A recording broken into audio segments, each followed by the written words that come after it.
From across the border, we take you to Magere village, Chadondo sub-county, Wakiso district, that's in Kampala, Uganda. Rising political star, outspoken member of parliament, and an accomplished musician.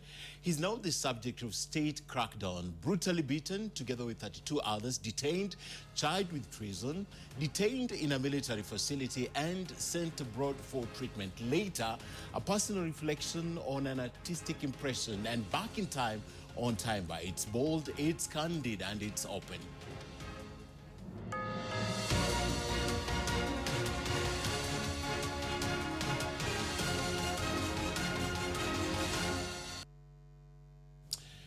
But first, my take.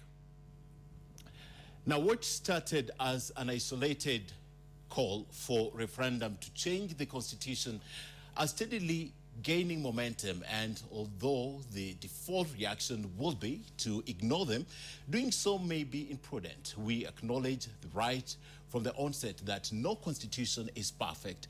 The current one has very positive reviews and is characterized as robust and progressive. Even so, its deficiencies seem to be where identities rather before the passage in 2010. But the framers of the Constitution were alive to the fact that the Constitution should not be subject to whimsical changes, and provided first that a long implementation period and second stipulated high thresholds should be necessary for revision to obtain. Now, the increased calls for constitutional change are not inspired by selflessness. On the contrary, they are triggered by the selfish interest driven by politicians, either for self-preservation or to create opportunities for personal gains. First, a narrative is being peddled that the Constitution is too expensive.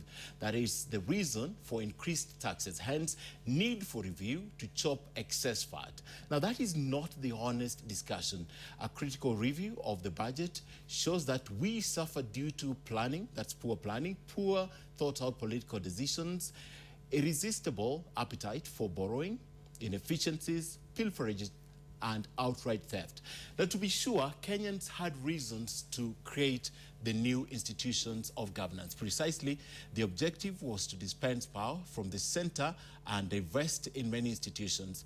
Now, this was informed by the experience of the independent constitution that became of colonial heritage, inherited institutions that ostensibly lorded over citizens and which with time became too oppressive and suffocated democracy, and which cannot be cheap. At the rate, the alternative is catastrophic. Secondly, and quite ominously, the push for a referendum is driven by succession politics.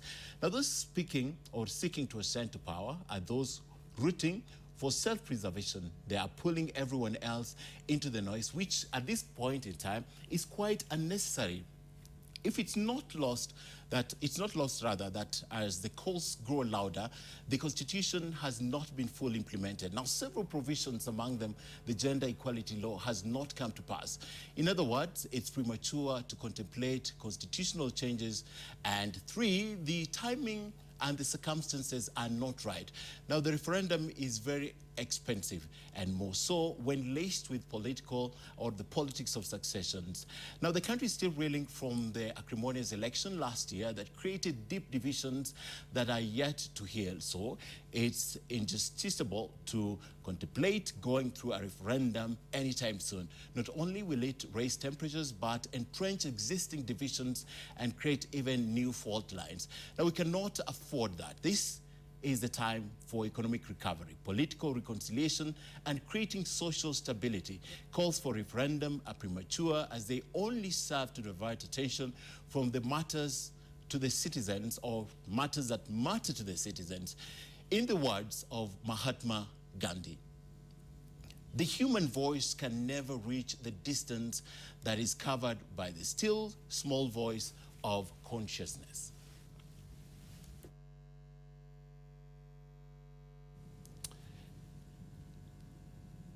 And so my guest tonight, Robert Kyagulanyi, he's Uganda's Member of Parliament for Chadondo East constituency, also popularly known as Bobi Wine. My name is Ken Mijungu. Join the conversation online at NTV Kenya at Ken Mijungu. The SMS feedback line is 20686. Sidebar begins right now. Thank you for welcoming us to your home. Let me start. I'd like to speak about your relationship with the president. But before then, let me get this out of the way. The fact that you are out of the country for 3 weeks and you are back. How is your health right now? Well, all I can say is that I'm better than yesterday. You know, every day I get stronger and the pain reduces. Okay. And I believe in a while I'll be full. Okay. Yeah. What did the doctors tell you when you went to the US? Because you had an option, they took you to the hospital here first, and then you had to go to the US. Yeah, I was treated here, thanks to my doctors in Rubaga, and I was referred for specialized treatment, and that I will not go into right now. Oh, you don't want to go to the details of the specialized treatment, but you're okay. And this now opens a discussion for what really happened in Arua, because that's where it started. Yeah. Yes, what really happened in Arua? Well,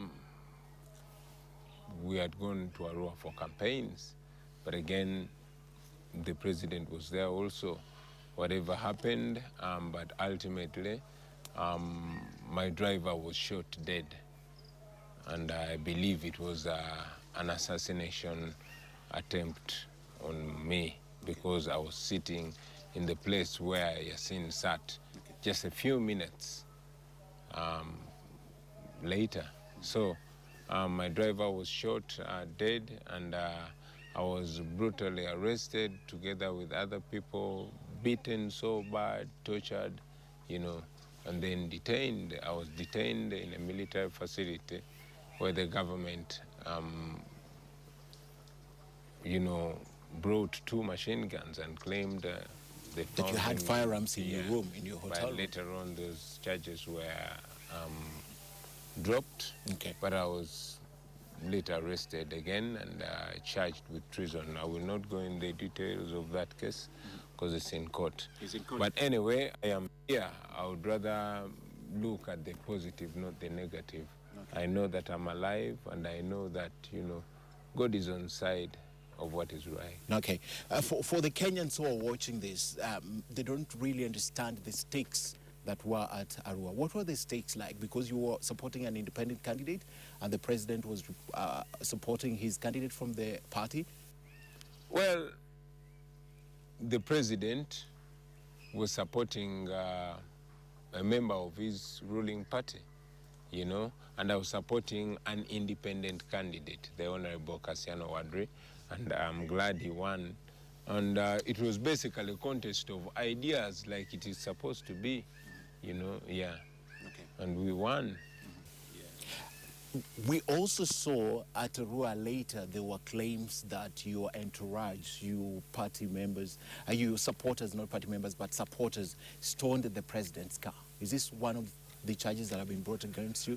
Yeah, basically malicious damage of property? That's the basis of the charges. Yeah. Yeah, against us. Mm-hmm. Yeah. Okay. This is not the first time you're getting into such a verbal exchange with the president, but you have been very consistent and vocal about the change that supposedly should come to Uganda. Yeah. When did this journey begin? When did you realize there is need for some change in Uganda? It's been a while, man, you know. Like you must have been seeing, I was just an artist doing my music and having my fun and making my money. I was making some good money, by the way. You know, all was good, and it didn't matter to me until, you know, one of the many, you know, memorable days, I had just bought my new Escalade when I was attacked and beaten by a member of the security forces simply because I was driving an expensive car. Okay. So that hurt me, but again opened my eyes to the injustices that have been going on that I'd never paid attention to. And actually that's how my music began to change fundamentally from just usual singing to issues that affect the people. Yeah. Yeah, and it was like that until just recently when I saw that maybe it's better to not just stop at singing about it, but actually take an active role in trying to change that. Yeah. And one of the songs that you sang, I know about the Freedom song. Yeah. The Freedom song that has been hugely popular. I'd like to get a quote that I'd like you to react to regarding your stand in several things. You say, when leaders have become misleaders and mentors have become tormentors, when freedom of expression becomes the target of oppression, opposition becomes our position. Talk to me about that quote.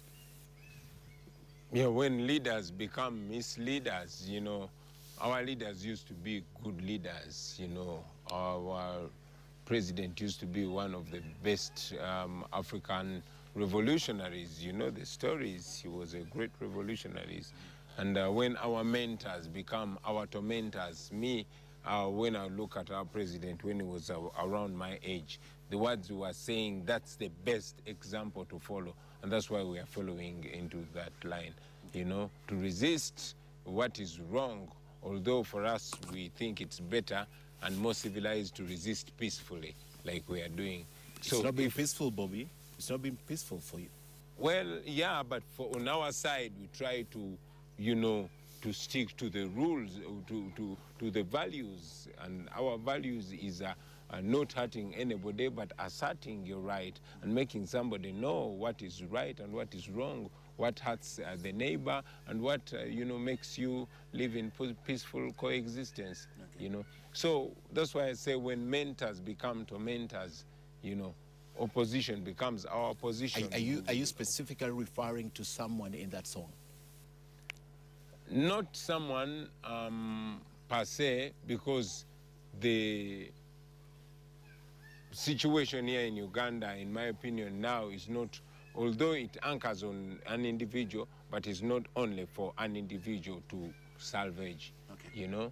So that is why I think I'm not referring to a person, but to a group of people. Okay. Yeah. But even the oppressors, I mean, if you look at your plight, if you look at what took you to the hospital, if you look at the reasons why you're facing treason charges in court right now, if you look at the reason why you walk dragging one leg, you know, it's because of the oppression. Don't you feel from where you sit as an independent parliamentary representative that there is someone who's targeting you?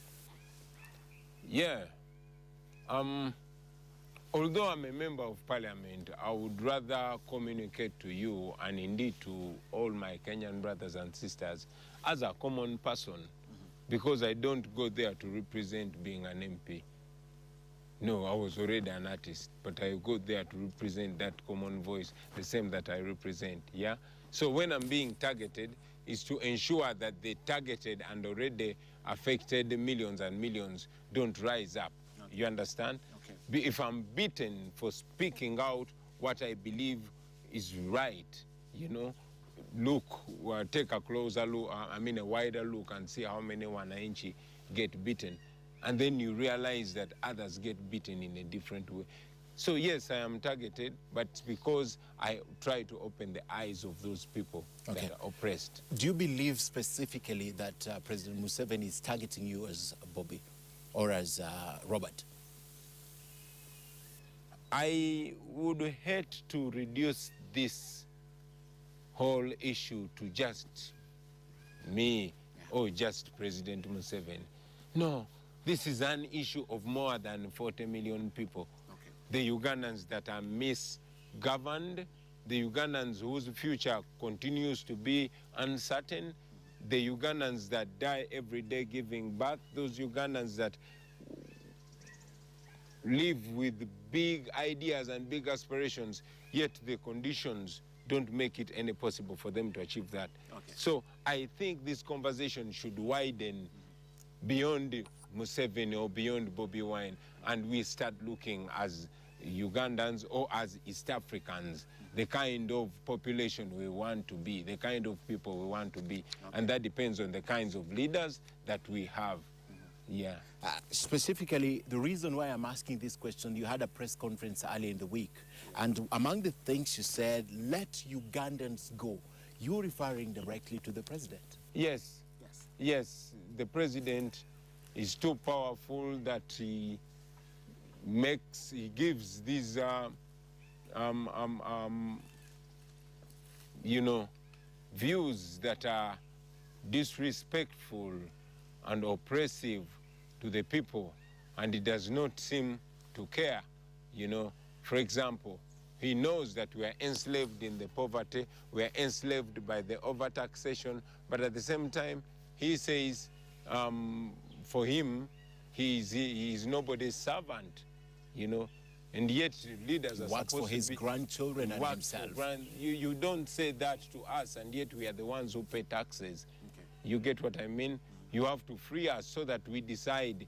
We can decide which kind of leader will serve us according to our comfort, not according to our discomfort. Okay. Yeah. And of course, you reminded him at the press conference that Yes. a time will come when he will not have the power.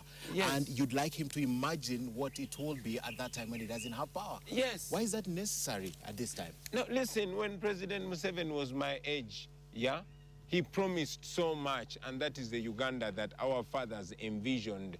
Okay. The reason why our uncles and aunties sacrificed their lives, you understand? So we cannot be promised a raw deal. You try to get what I mean? Mm-hmm. So the ideals of freedom that he held when he was our age, he must know that we are also Ugandans like him. We hold them. So, you know, we've got to be allowed to decide our destiny. Don't you think that's happening? Because you go to the ballot every so often to vote for another leader. It's just that NRM has been taking power from other people who've been contesting. Straight from my mind, I'm thinking of Kizza Besigye. My brother, if the democracy you're talking about is the democracy when you go to campaign for a different candidate from that of the president, and all you receive is beatings and killings from the security forces that guard the president, that is not democracy, that is democracy. You understand? We've got to live by what is written in the book. We have a constitution that is not followed, where people do not have rights at all, you know? So, a fallacy of democracy should be replaced by real democracy. The real democracy that we, you know, hoped for. The real democracy that a huge price was paid for. Yeah. Okay. And of course, aside from that, I'm just still dwelling on the subject of you and the rest of Ugandans who are with you in this struggle, and people watching from outside that think you're being targeted. Is it also because last year you were at the forefront of the debate on the age limit? In Uganda here, anybody that opposes what the president thinks becomes an enemy. And once they declare you an enemy, they are going to lose all morality and do all the immoral things. It will be remembered that me, together with many other members of parliament, were attacked on the floor of parliament, severely beaten. Some have not actually recovered fully from that. And then, you know, we were incarcerated, but later released. So, since then, my house was attacked, bombs were thrown on the room of one of my children. Many things have been going on until the most recent. However, that is not supposed to deter us, basically. Okay. Yeah. And that brings in the question, Bobi, of how far you can push this. We have seen the people in the struggle before you. How far can you push this? Well, I wish this would be the farthest. I even wish we didn't have to get here, because elsewhere, for example, in Kenya, you guys are living freer, although, of course, I know that it can also be better. But, you know, as a person, I made a resolve that I will not be anybody's slave in my own homeland. And for as long as I still feel injustice, I will fight injustice for as long as I live. Okay. Yeah. Okay. I'd like to talk more about your involvement in that struggle and how you intend to push it. When you were elected member of parliament, one of the things you said is, I am going to stand up for issues. I'm here to give the young people confidence. That is after you became a member of parliament. Yeah. What was in your mind then? What is this confidence you wanted to give the young people? You see, man, where I come from, yeah, young people rarely believed in themselves because of the stereotype, because of the usual status quo. But when I realized that we can be better than we are, that we can achieve more than we have already achieved, and we can actually be more than we have been convinced we are, you know, I did not just want to explain to young people, I wanted to demonstrate. To show them practically. Exactly, and that's why I ran for that office. And even after I won, I wanted my actions, I had a different mind, but there's no way I could just explain it in songs or in public speeches. I wanted to demonstrate it, and that's why I'm trying as much as possible to show the young people out there what they should do. But even when you were running, Bobi, did you believe you would win? It was a by-election. You went there, a favorite of the people. Of course, you're a big artist in the country, a philanthropist, a businessman. But when you ran for the by-election, was your mind set on winning? Yes, man, I knew I would win. You know why? No. I used to talk to people, especially young people, from all over the country, and particularly in my constituency. You know, every time I go to, for example, the washing boy to have my car washed, I'm going to chill with them and have a conversation. Or when I go to hold a show, but I'm yet to go to stage, I used to have conversations. And the ideas used to seem the same. Okay. These young people needed hope, needed confidence, you know, and they needed to hear the things I was telling them. Things like you can actually achieve what you imagine in your mind, because the young people in Uganda are on social media with the young people in Kenya, and they envision the same things, you know. So me, I am here just to give more evidence and confidence, because it's possible. It's possible, man. I'm a ghetto youth. Look where I am, right here with you, Ken. So that means any ghetto youth can get here or even higher, for as long as they, you know, position their minds to what is positive.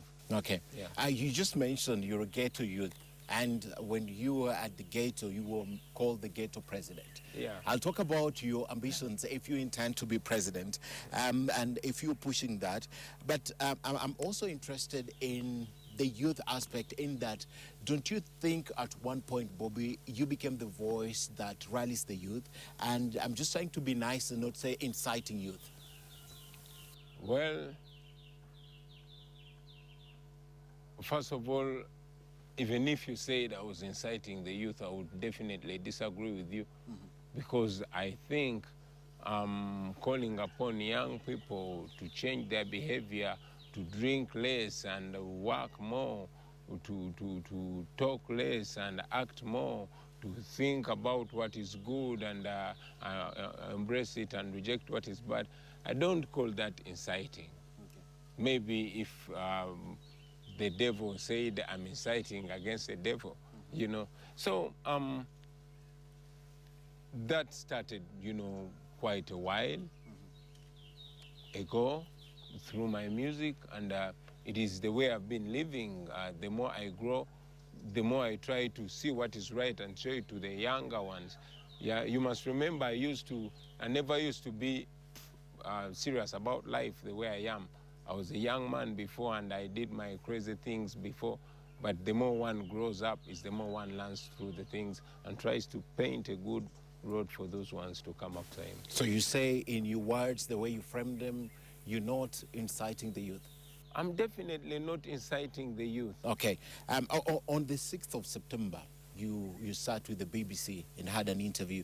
And what you said is young people to stand up, you will continue to call on the young men not to give up, to stand up and continue pushing so as to get the freedom and the dignity they deserve. Yeah. Yes. They deserve the dignity, man. You see where we are? This is the land of our grandfathers. They worked so hard to get us here. You understand? And we must be dignified citizens because the Constitution was written and it puts it puts the citizen higher. We must be dignified. We must be respected. Our future must be guaranteed. We must not have an uncertain future. So any young person out there that has an uncertain future because of the excessive loans that the government is taking, which loans are going to be paid by him, he has the right to stand up and say, no, you're driving me towards the wrong road. You know, I want to go this way. This is what I want to envision. This is where I want to go. You know? Don't you think in those words you're basically encouraging them, but also in a way cleverly inciting them when you tell them to stand up and reclaim your freedom, reclaim your dignity? No. People deserve dignity, and if dignity had another word, I would use it. Not in doubt, but the words you use, stand up. Yes. You've got to stand up. You've got to speak up. Okay. Don't sit down and keep quiet. Stand up and talk. It is constitutionally guaranteed. Our Constitution allows it. Our Constitution allows peaceful protest. Our Constitution allows us to sensitize each other, to open each other's minds. And actually, our Constitution provides for the government to make sure everybody learns about the Constitution. Now, Article 1 of our Constitution says power belongs to the people. So for us, we're just anchoring all our ideas on Article 1 of our Constitution. Your ideology of power belonging to the people and the president's ideology of the power belonging to the people are totally different. Bobi, stay with me. I'd like to come back and talk about that. And when we come back now, we'll not talk about Bobi. We'll be talking about Robert Jagulai, the Member of Parliament of Chadondo East constituency. We take a short break right here on Sidebar. We'll be back. Stay with us. Let's talk briefly about Situka. This song, majorly, if you look at the theme and all, it's about awakening the Ugandans, you know. They have to come to the realization about insecurity and corruption and all. Talk to us about Situka. What was in your mind in that song? That song, I released it in 2016. Yes. After the elections, the general elections. We had so much hopes, but you know, as it has been reported before, the election was rigged and there were lots of irregularities.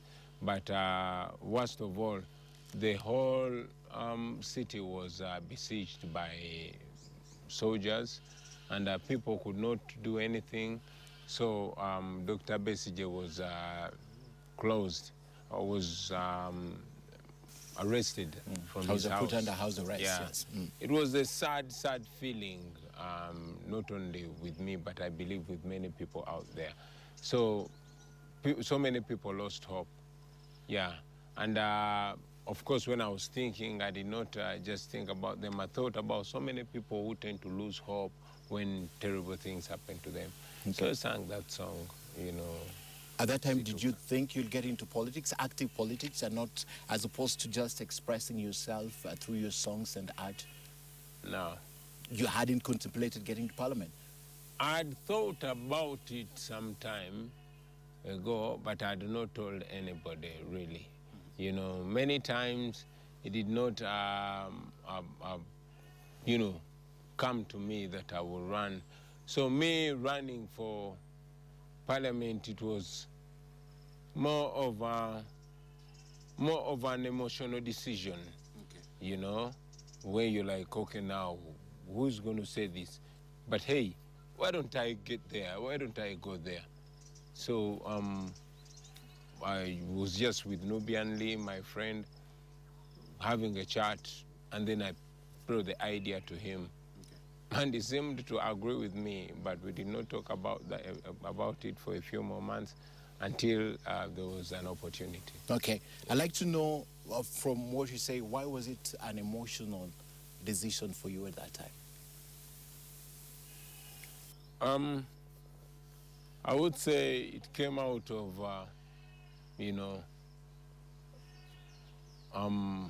desperation, like not having somebody to say it for me the way I feel, The way you can say it. the way I felt I could say it. Okay. And I really felt I could say it.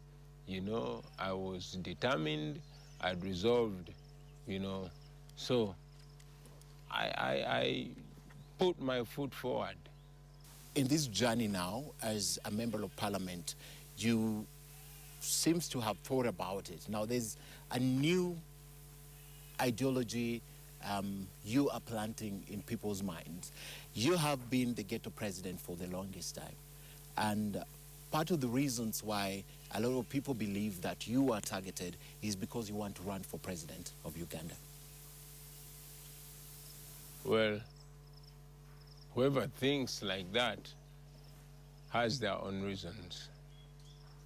But as for me and the people who I work with, we are more concerned with opening the conscience of the people, because we believe that's the most important thing, for people to open their eyes to the situation where they are, and indeed to even further open their eyes to the power that they have right in their own hands.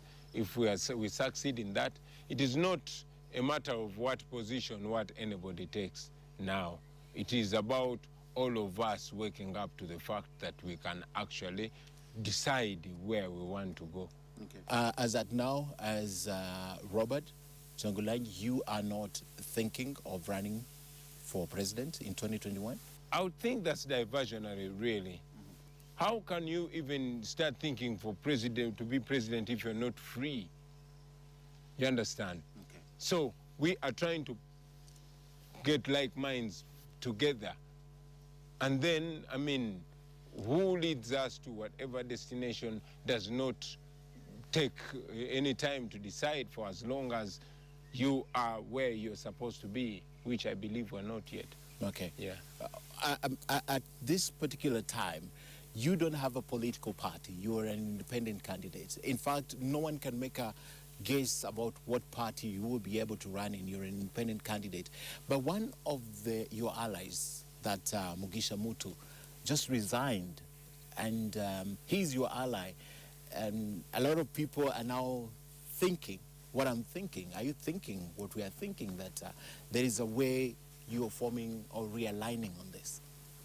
Well, we've been working together with like-minded people from different political parties, from the FDC, from the Democratic Party, even from the NRM.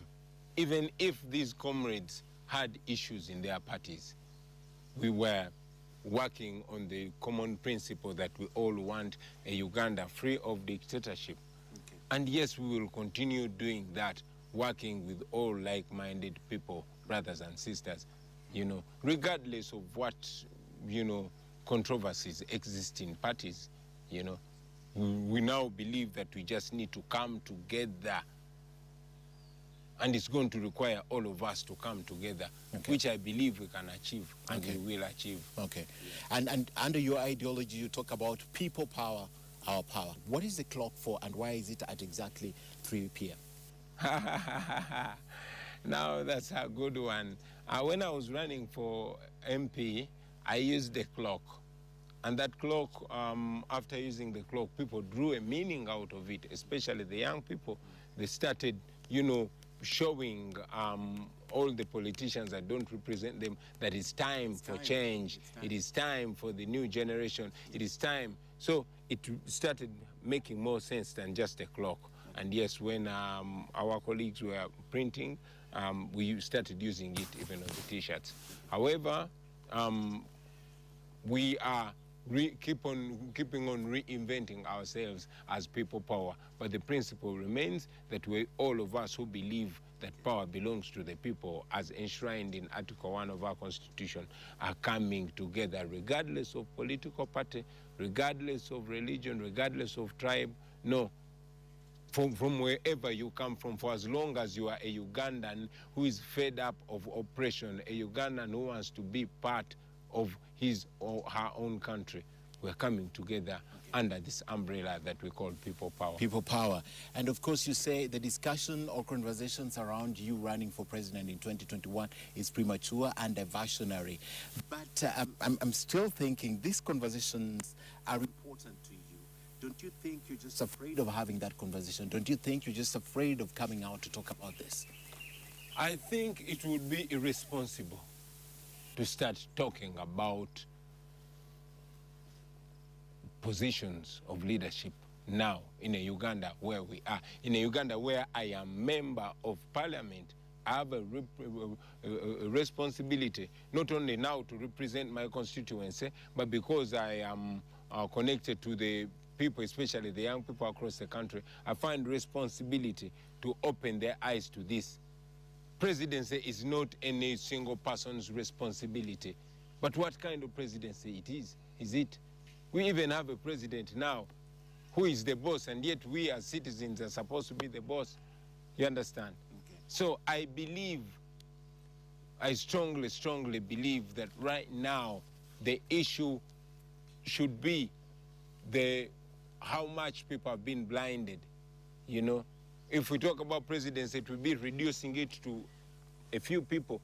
Now this job is for all Ugandans to free themselves. Yeah. So you're not afraid to have that conversation? To state clearly that you want to run for president, because partly that's responsible for your troubles. I don't believe you, because when we were arrested, 33 of us were arrested. We were all beaten so hard, but Honorable Zake is still in hospital, you know? Yeah, people have been beaten before me. If you knew what they did to Honorable Namboze, you know, what they've done to Dr. Besigye and all other freedom fighters. So let's not reduce this to individuals, because people have paid the price. Okay. Yeah. Let this be a national view where we don't just look at a new president, but look at a country where things work, where there's no corruption, simply because all people understand that it is corruption that had sunk their country. Okay. You know? Okay. Yeah. When the time is finally mature, in 4 years, is that something that will cross Bobi's mind? Or Robert's mind? We still have up to the end of this year to sort out, and you're asking me about 4 years. So what is important is sorting out what you're starting. Yes. All right, let me ask you then, what is your kind of relationship with the head of state? What is your relationship with President Museveni? I wish it was good. I don't know. The last time I heard the president speak, there were not very good words about me, but of course, I mean, I'm just a member of parliament, you know. I think I wish it was good, because that's what it's supposed to be. Okay. In my tradition, younger people reach out to the older people. Have you reached out to the president to try and find out what the matter is? I've been in hospital, first of all, but because the president has been communicating on social media, I've reached out on social media. I've sent out. You have responded on social media. I mean, that is what in my culture, younger people learn from bigger the older people. Yes. No wonder he calls you indisciplined grandson. You've had that kind of name. You saw the statement. He called you our indisciplined grandson. Yeah, you see, I'm not really an indisciplined grandson, but it's also important for our grandfathers to know that sometimes even the grandchildren tend to see.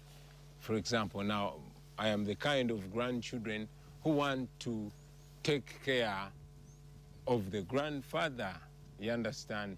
Even when the grandfather does not understand that it is important for the grandchildren to take care of him or her, you know?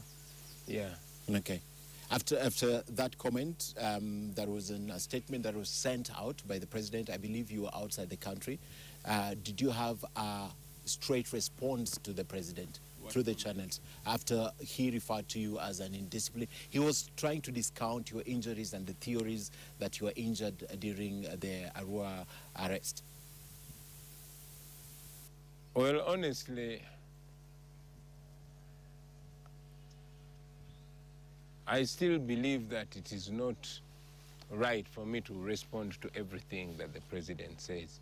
Even when I sometimes feel he's wrong, I tend to just respect him, you know, as our old man, you know, although I continue telling him what is right and what is wrong because it affects so many millions of people. But, you know, I also keep respect for him and, you know, I don't have to respond to everything, even if I feel that there should be a response. Okay. Yeah.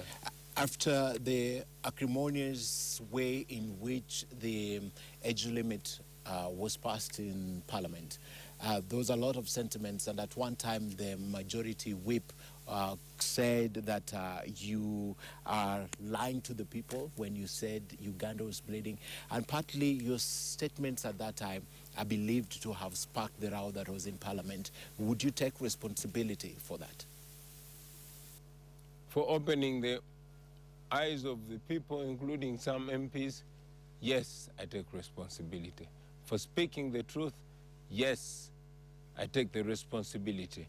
For the fight in Parliament, the Special Forces Command are responsible for that. Okay? When I said the country was bleeding, I meant it. In a country where citizens get killed and it is traced back to the security forces, you know, in a country where women and children die of immunizable diseases simply because the drugs are being stolen by government officials. That's a bleeding country, bro. Okay. Yeah. Mm-hmm.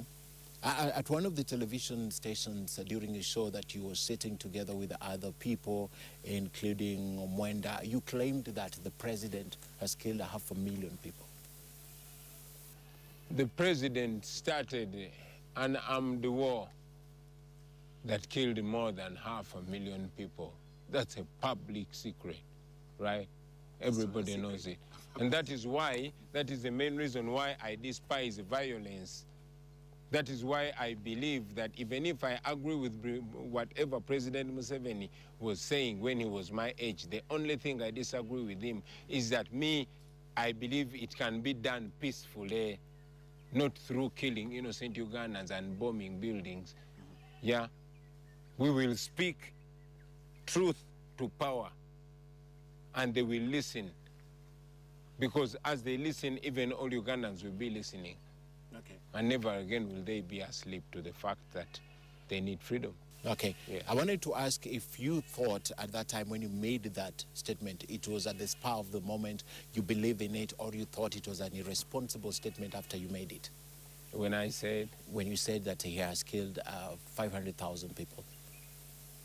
I never regret what I say. And when I have a slip of a tongue, I always apologize to whoever is offended, you know. But I want to assert that I'm not shy to say what I know. And that's why I'm not challenged in court. About your statements? About my statements. Okay. Because it's the truth and only the truth. Okay. Yeah. All right. The president, there are several mechanisms that have been employed to reach out. You're a leader of your own right. You lead a number of people. You elected the popular vote. There are mechanisms. You meet the president. I've seen quite some functions that you met the president. Yes. What is the kind of relationship when you meet with the president? Does he treat you cordially? How does he treat you when you meet? I want you to know that there is nothing personal between me and the president. And I believe or really hope that's the same. And that is the feeling I get when I meet him on public functions. I humbly shake his hand because he's our president. But it's under that same respect that I give our president that I get confidence to tell him the truth. The confidence of shaking his hand. Yeah, I mean, yeah, it's a pleasure to shake his hand. Okay. Yeah. The president has several cabinet ministers who some are related to him. You made one time a comment and claimed that the president's son is leading the army faction that protects the president. And the state responded and said that was a lie. Actually, it was until recently that the president's son was leading the section of the army that guards the president. Okay. Yeah, we just changed, we go to Shafford recently. So that was a factual statement? That was a factual statement, only differing in dates. Okay. Yeah. So it was factual. All right, Robert, I'd like to come back and talk more finally about other things. I'd like to mention the death of 2 policemen. I'd like your view on that plus. And then next, after this break, we'll talk about a cartoon that affects you. I'd like to see your response on that. Okay. Right, we'll take another break on Sidebar. Stay with us. We'll be right back. And welcome back to Sidebar. Let's now change this conversation and talk about issues that perhaps he grew up knowing and watching. In my mind is Besigye, the struggle that Besigye has gone through. First, tell me your analysis of how he has fought this fight and how you see perhaps he would have done it differently. Well, I must say I have a lot of respect for Dr. Kizza Besigye. He's the one who opened many eyes of young people. You know, he stood up to injustice, even in the time when very few people saw the excesses of the current government. And for that, I hold him in high regard. But in the same way, I also acknowledge the contribution of all the other freedom fighters that I've seen as I grow up, that resisted the injustice when it had first showed its head. People like Dr. Paul Kawanga Semogerere, you know, people like the Uganda Young Democrats, and all the other members of other parties like the FDC, who have been there, people like General Muntu, who stood up to his boss and said that is wrong. So I really have so much respect for all the freedom fighters that have come before us. You know, they've opened our eyes, and now we also see, and I hope we can also open more eyes. Yeah. And of course, the regime has or had been very brutal on Kizza Besigye, and the crackdown has been intense and immense. And at one point, he was even under house arrest, not even once. And you are leading this struggle. You're seen as the de facto leader. A lot of people have associated you with the same journey Kizza has walked, Dr. Besigye has walked. But at the back of your mind, you always realize the regime has been very brutal about his being outspoken. Yeah. I've always seen this, and I knew what to expect. But it was easy, it was much better, you know, to speak out and face the outcome than suffer in silence, you know. And not just about me. Every time I travel outside my country and I come back, I see the challenges, I see the differences, I see what other people have been able to achieve, and I wonder why we cannot achieve it. So that, to me, pushes, gives me reason to wake up every day and struggle for better, because I know that this is my home and this is going to be my home to my children and children's children. So I better make it better. I better make it better than having to, you know, having to just imagine what I could have done when I'm old. Okay. Yeah. All right. The issue of Besige and the state crackdown brings me to perhaps a wound that you not like to open right now, the death of your driver, Yasin Kamura. And of course, there is other deaths like Mohammed Kirumira and of course, Felix Kawesi. And a lot of these deaths have been attributed to the struggle. For example, Mohammed Karumira has been seen widely as a policeman who stood for reform. Sadly, he died about a fortnight or 3 weeks ago. Yeah, it is sad that we lost our brothers, and that's all that there was. No report, no nothing. But again, I must mention that the ones that are known or mentioned are the celebrities, but so many people keep dying in uncertain circumstances, and they pass away silently. So that alone is supposed to remind you about the sorry state of our governance, because we have a police, but it is more interested in playing politics than doing its constitutional mandate. Here in Uganda, you know, a police officer was recently seen giving out money on behalf of the president. That's not the duty of the police officer. But how did they know it was on behalf of the president? Because they said so. Because he said so? Yeah. Oh, okay. Now, it is important for the police to do its noble duty of guarding and protecting the lives and property of the citizens, other than playing politics. Otherwise, the more they divert from their constitutional mandate, is the more the situation deteriorates. Okay. Yeah. Would you describe Uganda, the modern day Uganda, as a military state or a police state? Yes.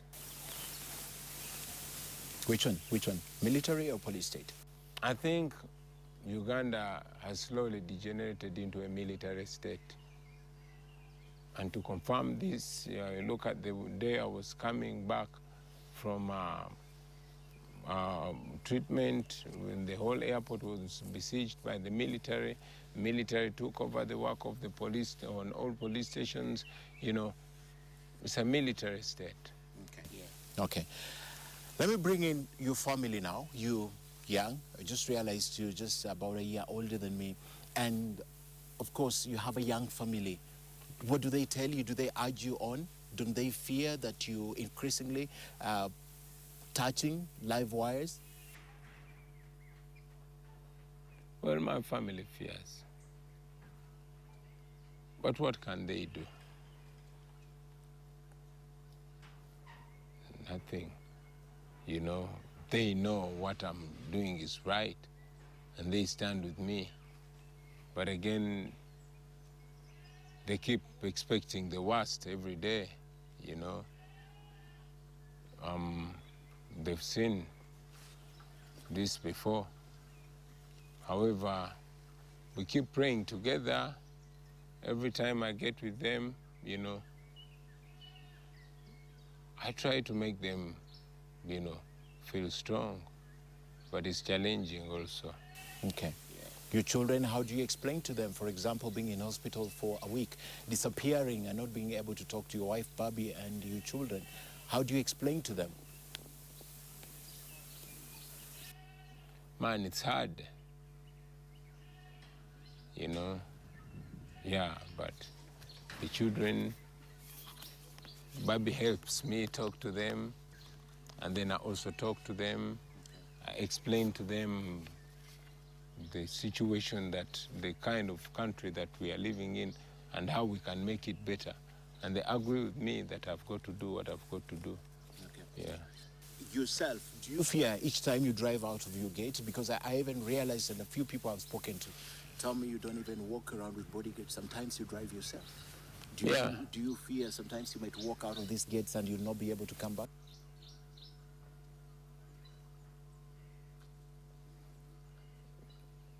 Yeah. Is that one of your motivation? Yeah, it motivates me a lot, knowing that every time, every day I live it as if it's the last one. So I make sure I multiply myself when I find a brother like Ken, you know, have a conversation and let them see the things the way I see them, you know. But every day God keeps blessing me with another day. Yeah. Okay. Yeah. All right, as we end, I'd like you to take a look at this cartoon and share with me your views about it.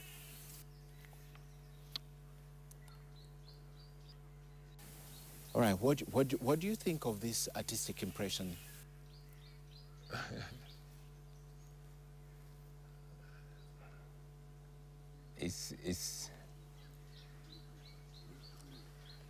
It's funny in a not nice way, because you realize that this monstrous gunman is moving with a tank and then also shooting with a small gun. But because people are so many, as they die, they keep falling in the way where the tank is supposed to pass, which shows you that at one time, even just the hip-hop bodies could block the tank from going any further. And then this guy could not brutalize people again. And yes, what it says, no matter how many of us you kill, we shall always outnumber you. It is a rude reminder that, you know, by the time you outnumber the killer, he has killed so many. So it's a rude reminder that we must not only outnumber him, we must out-organize him. You see me? Okay. Yeah. Okay. All right, your favorite part now. Let's go back to Bobi. There are 3 songs. I want you to choose one and either give us a chorus or the first 2 lines. That's Time Bomb, Situka, and of course, there is Freedom. Which one for you? Okay. This one, I did Time Bomb way back. I was even broke. Yeah. I like Time Bomb. It says, I would like to communicate about the things that we have to eliminate, the ignorance and poverty to eradicate, all these ghetto youth, them to educate. Yo, don't you try to politicize. Don't say Bobi Wine, him criticize. No, sensitize, me sensitize, because I know that my people must realize the most important thing, that true liberty begins in your mindset. To free ghetto people, they must educate, but education is expensive to get. It's like you say we carry water in a basket. What inspires that song? Because it sounds very political, but from what you told me earlier, by 2016, you're not even thinking of running for office. You see, that time I'd started getting attacks from the regime about my music. You know, some songs were being banned on radio, saying they are calling upon people to be violent. And that's why I said, you know, I wanted to open people's minds so that they see it for themselves. And I said, true liberty begins in your mindset. Okay. To free ghetto people, they must educate, although education is expensive to get, you know. Okay. Yeah. All right. Quite a nice song, but Freedom still does something for me. Perhaps also give us a line of Freedom. Okay, Freedom. We go so. We are living in a time similar to the one of slave trade. This oppression is worse than apartheid. The gun is the master, the city enslaved. The pearl of Africa is bleeding. Question, what was the purpose of the liberation when we can't have a peaceful transition? What is the purpose of the Constitution when you charge me because of my... Again, Where is my freedom of expression when you charge me because of my expression? What is the purpose of the Constitution when the government disrespect the Constitution? Say what you're doing to our nation. What are you teaching the future generation? See, our leaders become misleaders, and see, our mentors become tormentors. Freedom fighters become dictators. They look at the youth and say we are detractors. Pull up. Really Yeah, nice, really nice. Really yeah. nice. It has an intro that I like that goes so. Freedom comes to those who fight, but not to those who cry. Because the more you cry, is the more your people continue to die. So rise and free, fight for your rights. Wow. You see that? Nice, nice. Yeah. A little chorus for that. A little chorus. Yes. Of what song now? Freedom. Freedom. I say we are fighting for freedom. Kampala Mukolumba Jinja. We are fighting for freedom. Ayo, ayo, ayo. We are fighting for freedom. Watoto wa Kenya ote ote. We are fighting for freedom. By the way, before I even forget, man, I have not gotten any special time to thank. I'm gonna talk about You're that. gonna get there. I'm gonna talk about that. Yeah. Okay, of course you've thrown Kenyans in there, and if I let you not sing the chorus of Situka, the very popular songs, even online, just a little, the chorus just for Situka. Situka. I go so. Situka tutambule mbera emala mamanyi naye tupowa tugende tupowa tutambule olugendo luwanvu bwe tulemerako tutuuka. That's a sad song. It's yeah? a sad song. You look Yeah. at the interpretation. I look at it online when they were doing the interpretations, and it's a really sad song. And I just like to know how you came up with that song, because it touches a lot of people, and the people also it touches are the people I'm going to talk to you next about. Man, music is a way of communication, is a way of expression. Now, there are so many people out there that I was very sure are going through what I'm going through. So how to widely communicate is just to do a song and put my soul in that song. I pour my soul out in that song, and that's what I always do. Okay. Yeah. All right. When you were arrested, I know you know about this. Kenyans had a hashtag which was shared across. Hashtag free Bobi Wine. Did you see the hashtag? I saw the hashtag, but I saw it later. You see, when I was in military detention or even later on in prison, I did not get an opportunity to have a phone or access a computer. So I did not know what was going on out there in the world. You didn't know it got down I did not to your know. neighbors. So when I came out of jail and I saw the tweets from Kenya, how the different leaders and MPs and artists in Kenya stood with us, I was humbled. I was humbled that our brothers, our neighbors can be as concerned about our own plight. And Ugandans will forever be grateful to Kenya. It actually reminded me that it was not even the first time. Kenya has always been standing with Uganda in all the fights against oppression. Besieger days, Dr. Akiza, Yes. we had Kenyans speak about it. Kenyans But this is took it one in. hashtag that even our legislators, top senators took, and you could see them expressing themselves. Man, like I said, I was humbled. Of course, I'm in touch with most of the legislators and the leaders and the activists.